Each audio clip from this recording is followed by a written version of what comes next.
merci beaucoup, merci mes amis, que Dieu vous bénisse. C'est toujours votre humble serviteur, le pasteur José Mwaka. Aujourd'hui, nous allons encore continuer notre matière intitulée salle d'attente. Là, on va prendre la deuxième version, en fait. Je fais la lecture, nous allons lire 1 Samuel chapitre 1er, on commence à partir du premier verset. Il y avait un homme de Ramathaïm, Tsophim, de la montagne d'Ephraïm, nommé Elkana, fils de Joram, fils d'Eliou, fils de Seou, fils de Tchouf, Ephratien.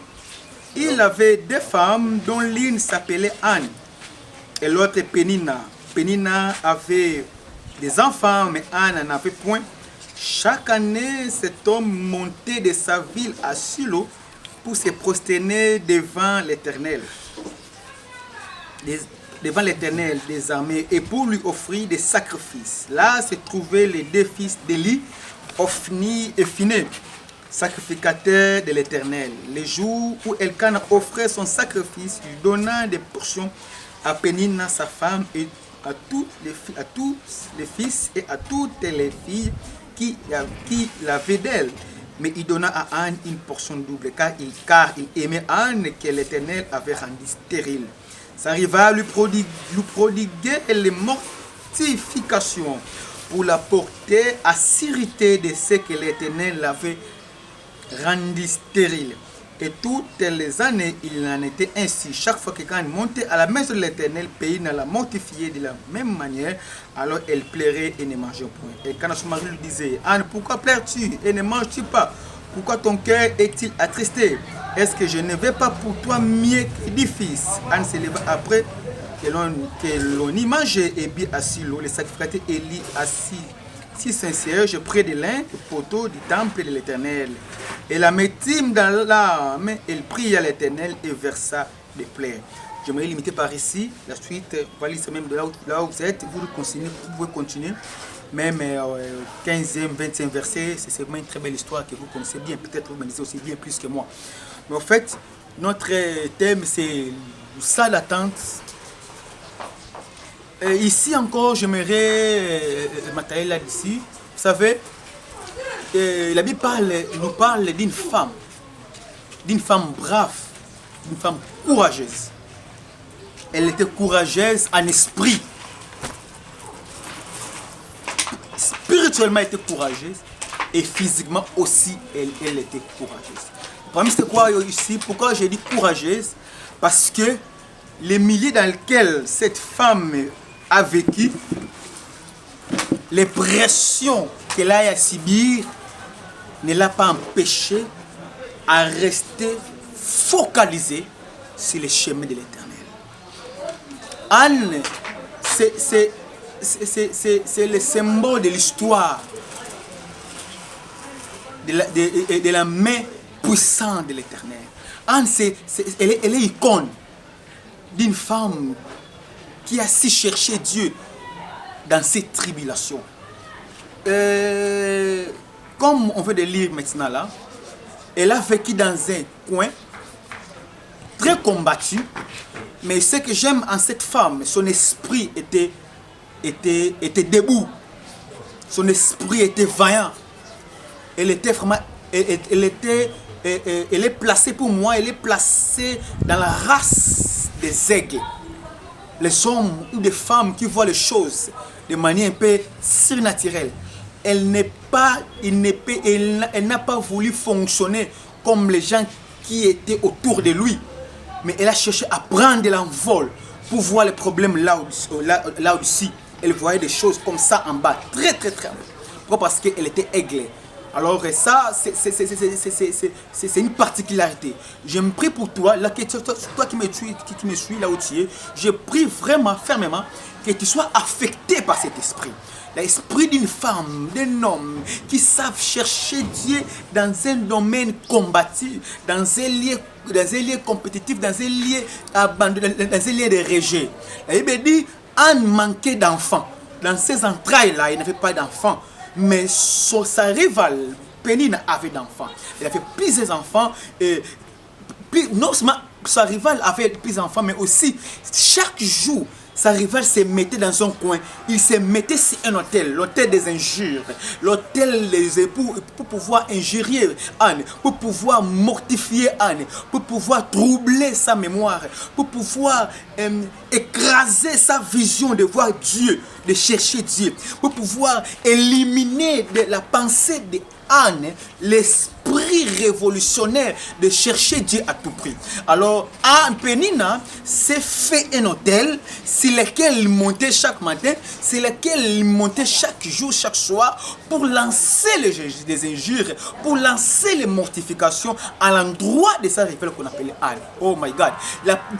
Cette personne de Pénina, elles sont partout où nous sommes, dans nos églises, dans nos familles, dans nos quartiers. Elles sont là, elles nous regardent de loin. Elles veillent à ce que nous puissions arrêter d'aller chercher Dieu dans son endroit. Elle nous empêche de croire encore aux promesses que Dieu a fait sur nous, étant que ses enfants, ses fils ou ses filles bien-aimés.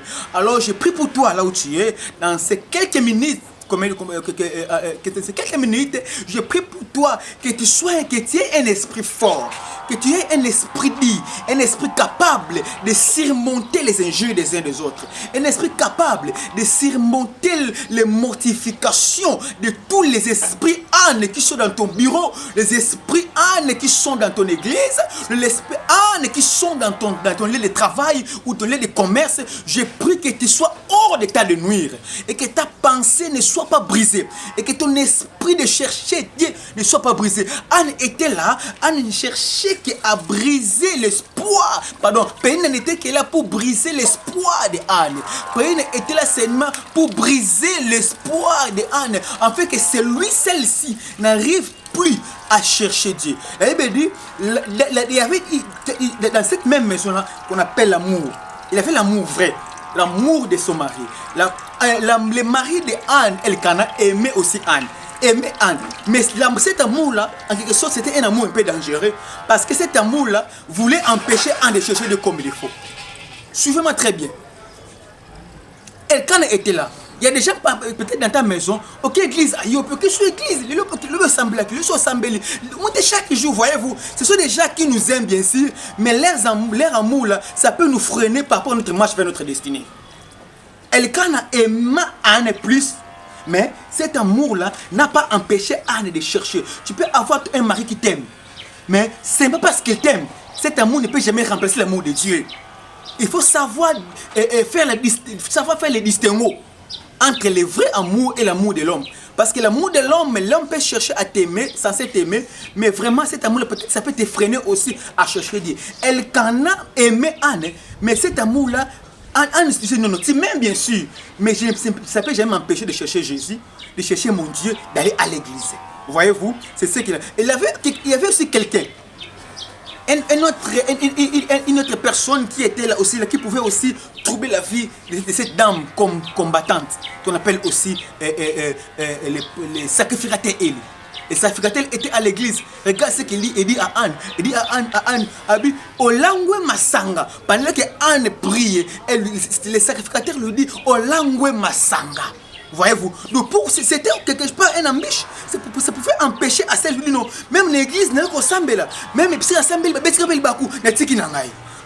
pouvait aussi se faire. Pour dire non, je sens que non, même à la maison me combat et à l'église je me combat. Mais Anne était au-delà de tout combat. Dans sa maison, dans son église, Anne fonctionnait au-delà comme aigle. Je prie pour toi, je suis sérieux avec toi, mon frère. Je suis sérieux avec toi, ma soeur, qui me suit maintenant. Et que ayez un esprit supérieur. Que tu aies un esprit supérieur. Un esprit qui va au-delà des injures des uns des autres. Un esprit qui va au-delà des caprices des uns des autres. Et parce que le diable est tellement malin. Il sait tes défauts. Il sait que il peut passer par une personne, cette personne peut glisser une injure auprès de toi, il peut glisser les mortifications afin de t'empêcher de pouvoir continuer sur le chemin du Seigneur. Alors pour moi, Dieu m'emploie aujourd'hui, ce matin, ce soir, je ne sais pas à l'heure à laquelle tu me suis, pour te dire une seule chose. Tu dois tenir bon. Tu dois savoir que non, Anne a hésité avant toi. Si tu as des combats plus, je te vois qu'il y a des combats qui te chargent, je te dis que Anne a existé avant toi. Et il a été aussi vainqueur. Elle a été vainqueur. Je crois aussi en toi et que toi tu seras aussi vainqueur de ce combat. C'est que je te dis, n'abandonne pas. N'abandonne pas. Ton Samuel viendra bien sûr. Ton Samuel viendra bien sûr. Samuel a été combattu depuis de ses entrailles par ces trois esprits. Il y avait Pénina, il y avait aussi l'amour de Elkana, il y avait aussi l'esprit ou les caprices, je peux dire, de son pasteur. Mais tous ces trois esprits-là n'ont pas empêché à Anne de concevoir son Samuel. Dans tes entrailles, je vois un Samuel. Dans tes entrailles, tu n'es pas comme tout le monde. Dans tes entrailles, il y a un Samuel qui t'est devenu. Mais c'est mortification. Mais les injures que tu as en cours, mais les injures, et qu'on péché, Samuel je dis à quelqu'un, je te dis ce soir, ou je te dis ce matin, là où tu me suis, je sais pas, en toi il y a Samuel. Samuel viendra bien sûr. Samuel viendra bien sûr au milieu des injures, au milieu des mortifications, au milieu des combats, au milieu des injures des uns et des autres, au milieu des caprices des uns des autres. Ne fuis pas là où tu es. Ne cours pas. Reste forte. Reste fort. J'aime quelqu'un qu'on a placé. On a classé parmi les mandias. On a classé parmi les aveugles. On a défini un aveugle. On a défini comme un aveugle. On a défini comme un mendiant. On a défini comme mendiant de son père. Mais la Bible dit quand il a entendu seulement ce qui se passait, la Bible dit il cria. Il va dire fils de David, aie pitié de moi. Les gens qui te autour de Jésus disent non, tu ne peux jamais appeler Jésus comme ça. Mais cet homme va au-delà des injures. Cet homme va au-delà des provocations. Il cria d'autant plus fort. Là où tu es, je t'encourage d'aller encore d'autant plus fort, de chercher encore Dieu d'autant plus fort. Ton Samuel t'attend. Même si les caprices de ton pasteur, les caprices des gens de ton église, les caprices de ta famille, les caprices des uns des autres, que cela ne t'empêche d'affronter ta destinée en face. Ta destinée t'attend et ta destinée s'appelle Samuel. Samuel viendra au milieu des injures, au milieu des mortifications, au milieu des provocations, au milieu des tâtonnements, au milieu de l'incertain. Samuel viendra. La Bible dit quand je vois que Anne allait chaque fois au temple, mais pendant que son mari la met une fois par an. Mais pour Anne, elle allait chaque fois au temple, même si l'autel de Pénina était fort pour me lancer les injures.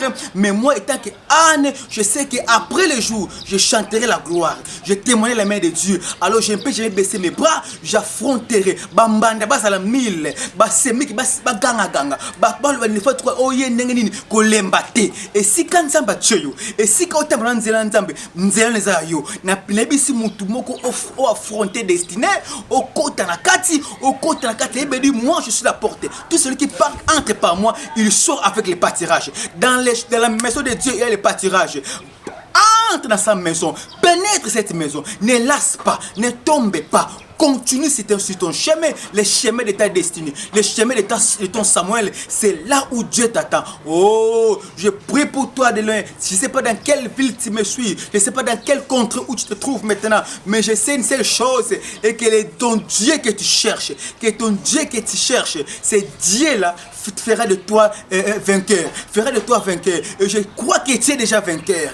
Dans le nom de Jésus-Christ de Nazareth, je peux prier pour toi là où tu es. Tu peux toucher même tu peux me toucher ton ventre, c'est pas si c'est ta tête ou comment, même tes dossiers là de ton boulot là, tu peux me toucher, c'est là. Moi je vais prier pour toi parce que il faut que Samuel arrive, il faut que Samuel sorte de tes entrailles, il faut que Samuel t'amène un autre nom dans le nom de Jésus-Christ. Je prie pour toi que la grâce du Seigneur te localise et que le Dieu qui t'as continué à chercher ne compte pas les années. On a le cas éclatant sur l'autre côté, bosse encore. Sois encore courageux. Sois encore courageux. Entre. Ne tombe pas sous les coups des injures qui sortent de l'hôtel de Pénina. Ne tombe pas sous les coups des uns des autres. Et la grâce te localise. Et que ton Samuel commence déjà à bousculer tes entrailles aujourd'hui. J'ai prié pour tes entrailles. Et que ton Samuel commence déjà à bousculer tes entrailles. Dans le nom puissant de Jésus-Christ. Tu as fait autant d'années sans pourtant avoir d'enfant. J'ai prié pour toi. Et que Samuel commence à bousculer tes entrailles. Tu pries beaucoup pour avoir un boulot. Tu es mal mêlé dans ta famille parce que tu n'as pas de boulot. J'ai prié pour toi. Et que Samuel pour commencer déjà à bouger, à bousculer tes entrailles. J'ai prié pour toi. Toi qui cherches, qui est dans le ministère, qui souffre dans le ministère, qui qui cherche comment faire pour sauter ces carquois qui souffrent. J'ai prié pour toi. Et que dans tes entrailles ministérielles, et que Samuel commence déjà à te bousculer dans le nom de Jésus-Christ. J'ai prié pour toi qui me suis maintenant, qui cherche à progresser dans ton commerce. Et que ton Samuel commence à bousculer tes entrailles dans le nom puissant de Jésus. Et que 2021, et que la présence de Dieu, et que la réponse qu'on appelle Samuel, et que la solution qu'on appelle Samuel soit ton partage. Dans le nom de Jésus-Christ, j'ai prié pour toi, la grâce de te localise, et que tu sois parmi ceux-là que Dieu va visiter cette année. Dans le nom de Jésus, encore, je dis que le Dieu te bénisse, que le Dieu du ciel, le Dieu que moi je sers, le Dieu des secours, te localise, te fasse grâce dans le nom puissant de Jésus. Seigneur, merci pour ce que tu as fait. Merci pour ce que tu feras. Merci, oh Dieu, au milieu de ces craintes, au milieu de nos problèmes, de nos difficultés, nous en sortirons vainqueurs et victorieux. Dans le nom de Jésus, que la grâce de Dieu soit votre partage et que la bénédiction, le bonheur éternel vous accompagne tous. Dans le nom de Jésus, c'est toujours votre humble serviteur, le pasteur José Mwaka. Mon numéro est les